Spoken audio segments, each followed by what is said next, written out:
Matt Levi Investigates, HPD Behind the Badge 2021.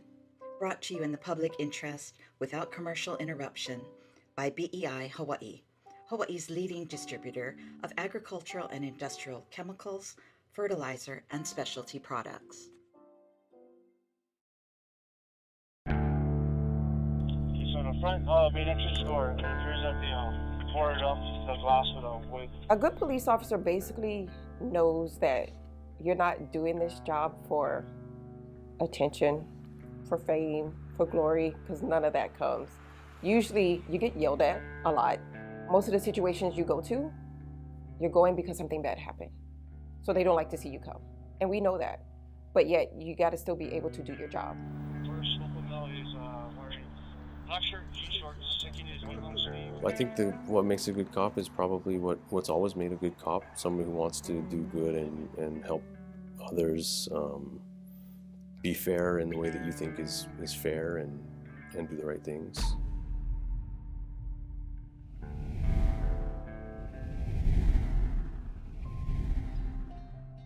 So the badge represents what to you? A lot of things: pride, safety, my family, brothers and sisters.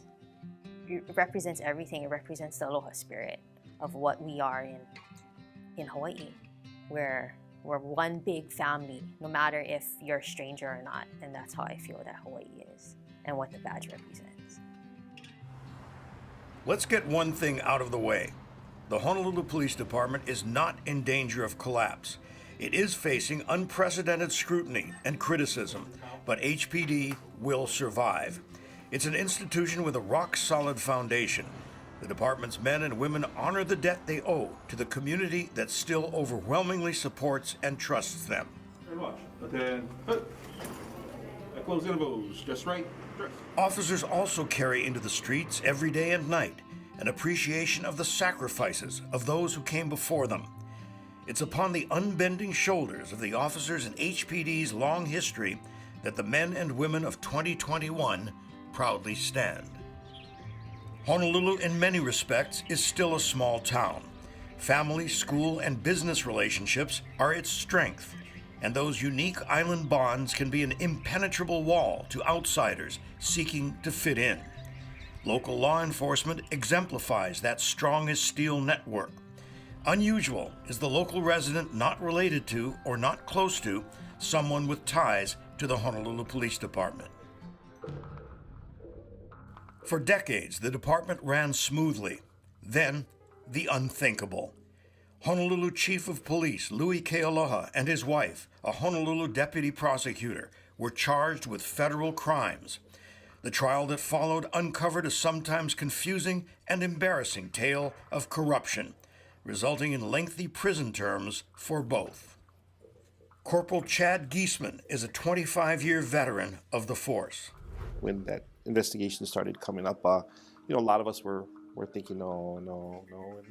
We had our doubts, and as the process went through and we started finding out more things, I want to say it did affect a lot, especially me, because, like I said, because I knew Chief Kealoha personally. The convictions were a devastating blow.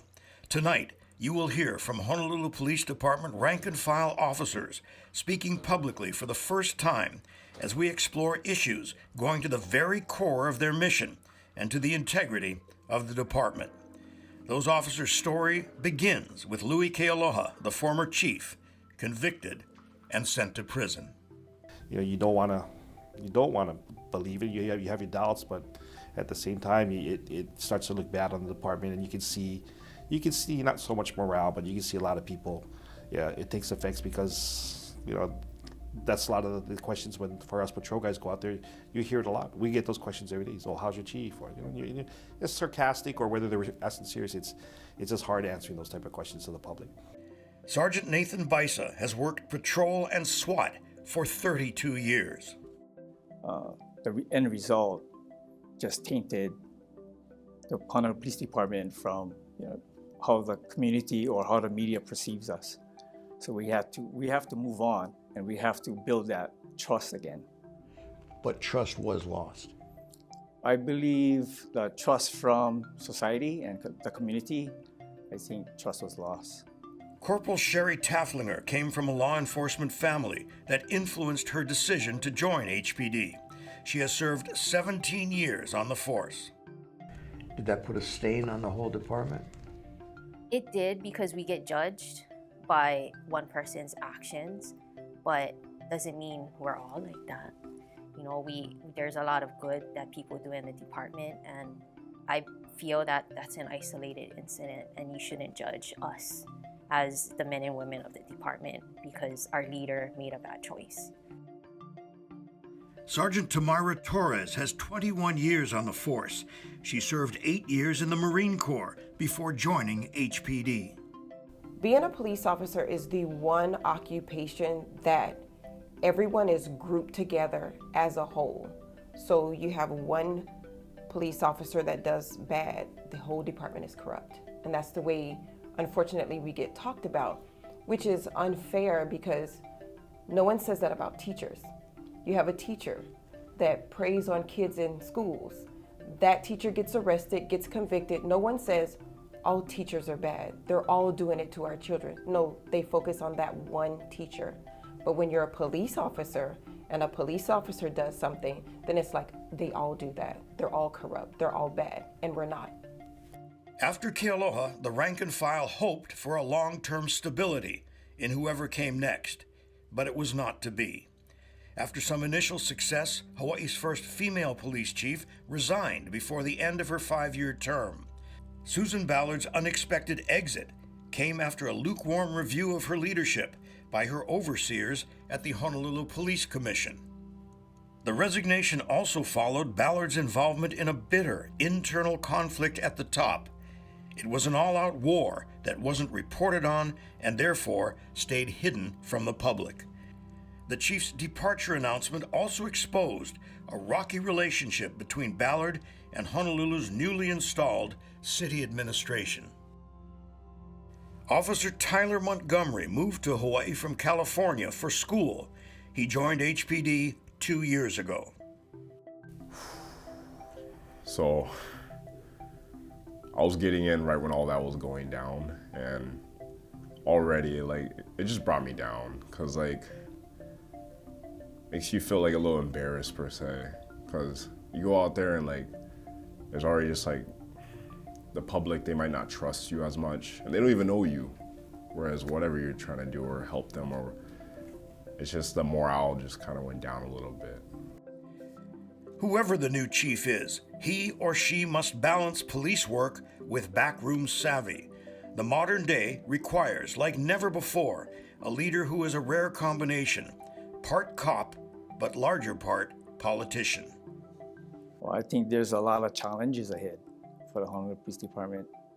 So, I mean, if the next person is going to have to deal with these challenges, and the main challenge right now is gaining the trust back from the community. The selection process for a new number one faces another giant hurdle. The position of chief is no longer looked at as the ultimate prize it once was. Back in the day, that was a position that people wanted, and unfortunately, because of what's happening today, we don't know who really wants it. I wouldn't want that position. I mean, I want to say 10 years ago, that was an ideal position that many people from not just locally, but everywhere wanted to be a chief of police here in Hawaii. But I just can't imagine why anyone would even want to be the chief of police, Do you think it should be someone from here or from the mainland? For somebody who's in-house or somebody who's local, they have a little bit of an edge because they know about our culture, but you need to put the people first. And I feel that if both sides, mainland or local, if they do that, they would do a decent job.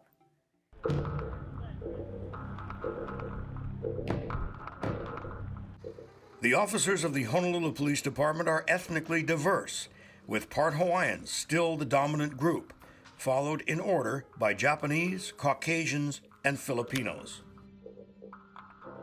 If gender equality in terms of numbers is the goal in 2021, the department has fallen short. Men still dominate the population of nearly 2,000 sworn officers, with 87% of the force. Women, just 12%. I believe that percentage was a lot lower when I first got in. And my personal background, besides the uniform, no one ever thought that I would have become a policeman. We agreed to take this job because we said we can do it. Yes, in a lot of cases, yeah, they may be stronger than us, but that doesn't make it better. It doesn't mean that we aren't equal and we can't do the exact same thing that they're doing. So it's a give and take being a female in this department. No active discrimination against women? Not that I've seen. So females in general in the department have come a long way, and it's our choice to come into the department in a male-dominated occupation, but it shouldn't matter as long as we do our job. But I would hope to see in the future even more females enter the department. Another group not well represented, Hawaii's 17,000 Micronesians, struggling with youth crime and trying to adapt to Hawaii culture. There are only 4 Micronesian HPD officers, and while Chuukese make up nearly half the state's Micronesian population, there are no Chuukese policemen, and none of the 4 Micronesian officers even speak the Chuukese language. So if we have Micronesian officers from different islands, at least they can understand the Micronesians that might not understand what's going on when the police do arrive and question them. Mitch Neth, a 16-year HPD veteran with a master's degree in criminology, is originally from Pohnpei. He says hiring more qualified Micronesian officers is critical.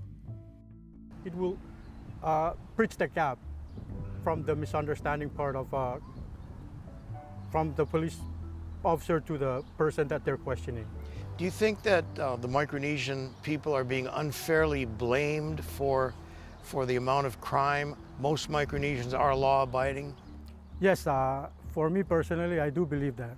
But when the Micronesians commit a crime, that's newsworthy. So they target those crimes. And then they always say where they're from. And then that's what brings the negativity towards the Micronesian people. Because that's not all they know about. What the media is bringing to the public is that, oh, these Micronesians are committing this crime. But there are so many other people from Micronesia that are law-abiding citizens. But you think there is more the Micronesian community can do to fit in? Yes. What would that be? We should come out like what I am doing right now, to speak out to let everyone just get to know us first, and then decide if you want to hate us or respect us or like us. But yeah, the higher ups from the consulate office, from the government back home, they should encourage the people coming here to at least respect the laws here first. And that's what they should do. 2 separate incidents in April of this year put the department on public trial with an intensity rarely experienced before. The first, the fatal shooting of a Micronesian teenage boy after a high-speed chase. The family is suing the department. 3 officers have now been charged in the shooting of the teenager. The second case, also a fatal shooting, was of a black man police said may have entered a Nu'uanu house with criminal intent and later attacked responding officers. Get on the ground now! Get on the ground! Get on the ground now! Get on the ground! Get on the ground now!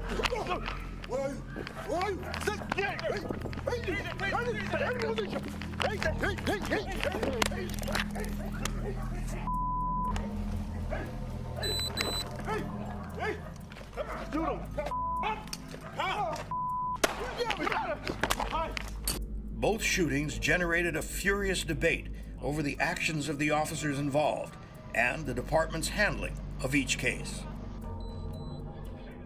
After a review of the Nu'uanu case, the city prosecutor's office made a decision that the shooting of the suspect was justified and there would be no criminal charges against the officers involved. Officers we spoke to could not comment about the specific cases and were not there, but say that bad outcomes are not intentional, just often unavoidable. Again, how easily can things turn bad? So it could happen within a second, 2 seconds, it's quick. And we have to be mindful how are we going to react to that. Now, if everything was where the person complies and we were able to detain them, then of course all the officers that I work with and I personally can start bringing it down and start talking and say, okay, this is what we got, let's figure this out. But if a suspect isn't going to comply, and especially if a suspect is going to bring out a weapon or he's going to rush that officer, yeah, the results are going to be definitely different. Police. To them, rolling up on any call can mean danger for the officers and an unpredictable outcome. They point to the 2020 shooting deaths of officers Kaulike Kalama and Tiffany Enriquez, who responded to a suspect Enriquez had dealt with several times before. Neither officer had any indication the suspect had access to a gun or would use it. You gotta take every situation differently and nothing's ever gonna be the same. So whether it's like, you gotta go search a building or whatnot, anything can happen. And like in those mere moments, like you gotta tie it to your training, your experience, and what you hold on to. At a news conference, the family attorney accused the officers in the Nu'uanu shooting of not following police procedure and of having a racial motive in the death, saying you can hear it in the tone of the officer addressing a black man, treating him like he is nothing. Officers we spoke to pushed back on accusations of racial profiling in arrests. Officer Chris Nutter has been a patrolman for 16 years. I don't think anybody could reasonably think you would get away with that if you did think like that. And if you did think like that, I don't think you'd survive for very long before you get called on it and comes to an end. You can say there's no targeting by race. You got to have, your facts of the case, probable cause, and each case is its own case. You can't go around and pick and choose, I'm going to go after this race or that race. You just, each one is its own thing.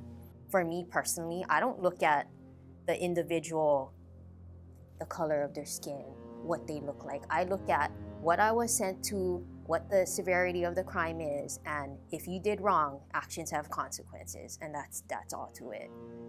I'm there to do my job. And I want to go home at the end of the day. I want you to go home at the end of the day, but I have to deal with what's presented in front of me. As long as they were committing a crime and they were identified as suspects, then they would get arrested. But in my career, I've never targeted any groups, and the guys I work with, I don't see that happening as well. Do police here enforce on racial grounds? No.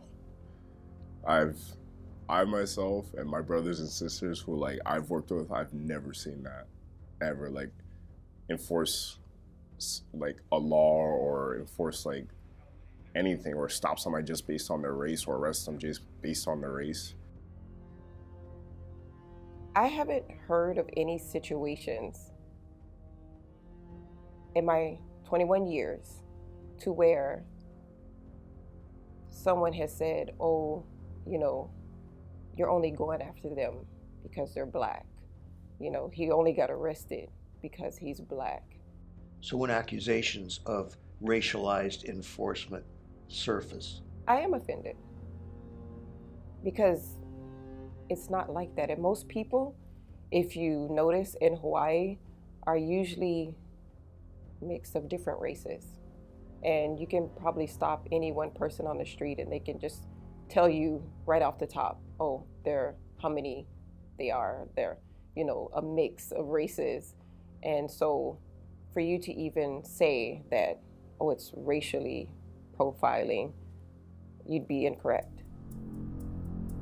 Officers also blame social and mainstream media here of unfairly linking them to mainland use of force controversies. Unfortunately, people are believing, or they're trying to compare, Honolulu Police Department to other police departments, which is unfair, because the life we live here is not like any other state, I believe.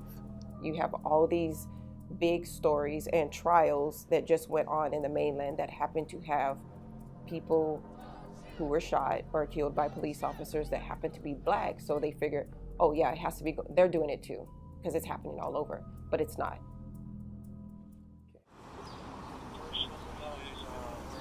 2021 means challenges unheard of a generation ago. Many of the current issues facing Honolulu police are in crime and homeless hotspots on the island. Of major concern is the historical Honolulu landmark of Chinatown. The community and government, if you could give a grade, A to F, on the efforts of each, what would that be? The community, I definitely give it A+. The reason I give that grade is because they still show up every day, even though the amount of stuff they got to put up with, the drugs, the crime, the homelessness, and it's been going on like this for at least the 3 years I've been here, and it's gotten worse in my opinion. They come to work every day, open up shop, but when they got to deal with like human feces in front of their stores, or people sleeping in front of their stores, drugs, leftover, residue, trash, and they still come every day. If you're asking me the government grade, honestly, I don't want to hold back when I say this, but maybe a C-, D+. It's always talked about, and the people of this community get hope when they hear people talk about it. It gets them excited, like, yes, we're having finally someone do something about it, right? And it seems to never develop that way. We recently toured Chinatown with Sergeant Aaron Ostachuk, an officer who has spent years there on duty. So if you look right over here, this is River Street, and we got the canal right over here. But if you look over there, they're over here 24 hours a day, 7 days a week, the homeless. They have nowhere to go. Over here, you can see this is the corner where all the drugs are being sold over here mostly. That kind of stuff, the drugs and the homelessness, it all ties together. You know, they all congregate in the same area. The drug dealers are happy because they're gonna get the money. The addicts are happy because they're getting their drugs, their alcohol. And so you got all the businesses over here, and they have to put up with the game room that's right over here, which draws a lot of crime, a lot of drug addicts, and additionally more homelessness. Right. So usually in the morning time, you'll see it packed. As you can see, it's locked up. They keep it locked up. They got the camera right there. They will usually sometimes not make it obvious, but try to make it obvious for people who want to come and gamble. Like, that's why the door is painted red. Like, it's a symbol, like, hey, this is we're over here. Are you ahead of on the enforcement end, or are you just keeping it under control? You can see in the news lately, game rooms are being taken down left and right. Unfortunately, the bad part is they're easy to come right back up. They'll set up shop somewhere else, or let's say if this place was taken down, it might be abandoned for a couple months, but someone will step right back in and set it up again. Right behind the Mauna Kea Market is River of Life, which is the mission that feeds the homeless 3 times a day, provides them meals. It sticks out because it's painted green like this. That's the symbol that draws a lot of people. I totally believe that all these people have a good heart, and it is a wonderful mission what they're doing. It's just being in Chinatown is what's causing a lot of problems. And I think if they move somewhere else where it was a congregated area of social services, like housing, medical, all in one area, the problem would get solved regardless of where it's at because it's better control. I know a lot of people that are in Chinatown that are workers, business owners, or they live here, they really don't want it here because it does bring the homeless here. The work of a Honolulu police officer is a difficult mission and a dangerous calling. It means bringing order to a world that sometimes seems more and more unrecognizable and often makes no sense. Okay, you gotta go, they're gonna arrest you. You don't wanna get arrested, do you?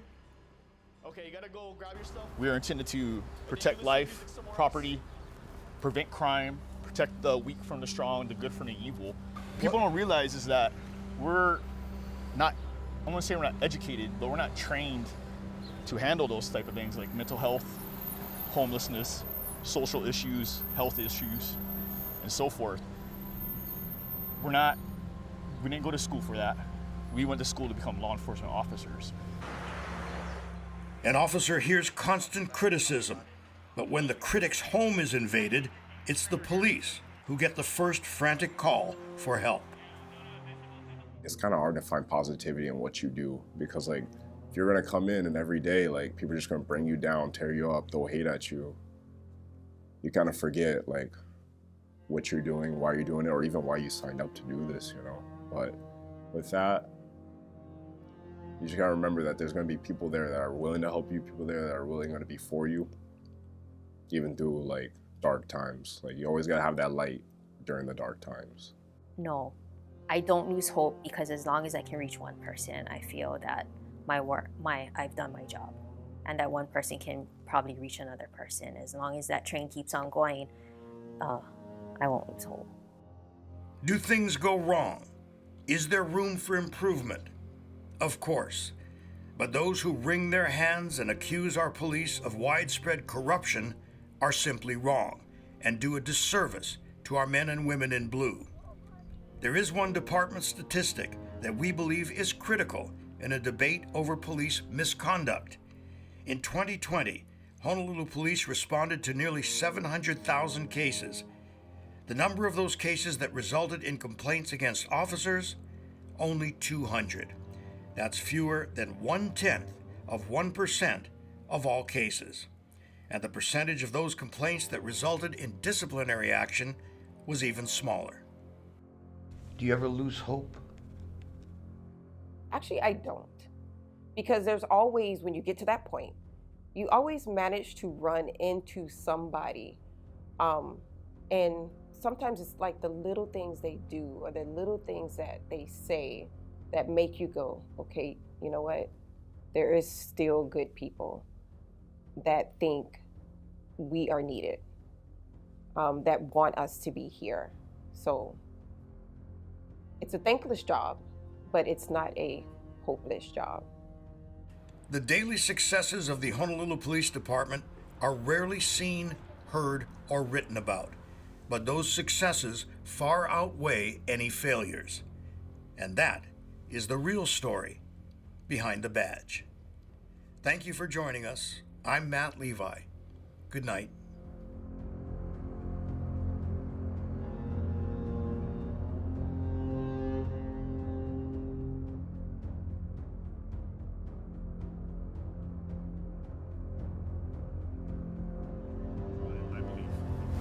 Thank you for your service. Thank you very much.